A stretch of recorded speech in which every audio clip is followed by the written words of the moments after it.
Bahujan Samaj party प्रमुख मायावती ने दोहराया कि उनकी पार्टी 2024 के लोकसभा चुनावों में अकेले लड़ेगी।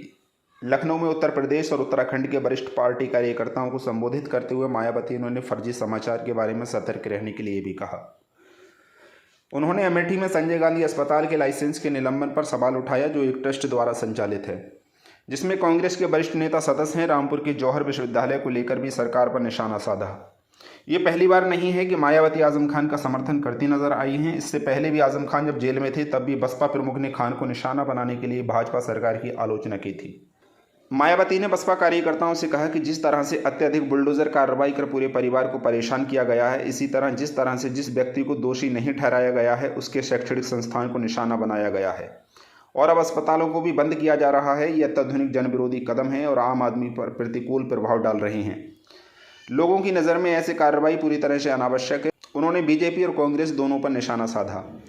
ऐसा ना लगे कि इन घटनाओं को उजागर करने का मतलब उनका विपक्षी गठबंधन के करीब आना है, इसलिए मायावती ने 2024 के लोकसभा चुनावों में अकेले रहने का संकल्प दोहराया। बैठक में बहन जी ने स्पष्ट रूप से कहा कि बसपा भाजपा या कांग्रेस के साथ गठबंधन नहीं करेगी।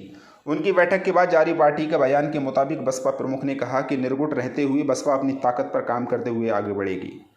जाहिर तौर पर अपने मुख्य मतदाताओं, महिलाओं और दलितों के साथ जुड़ाव बढ़ाने की भाजपा की योजना का जिक्र करते हुए उन्होंने महंगाई, गरीबी, बेरोजगारी, कानून और व्यवस्था, शिक्षा और स्वास्थ्य जैसे मुद्दों को महत्वपूर्ण मुद्दों के रूप में चिन्हित करते हुए भाजपा की नई चुनाव रणनीति की बात की।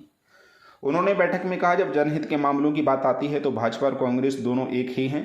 मायावती ने यह भी कहा कि SC, ST और OBC के लिए आरक्षण को अप्रभावी बनाने के प्रयास किए जा रहे हैं। उन्होंने कहा कि जब तक असमान नीतियां मौजूद रहेंगी, लोग आरक्षण का लाभ नहीं उठा पाएंगे।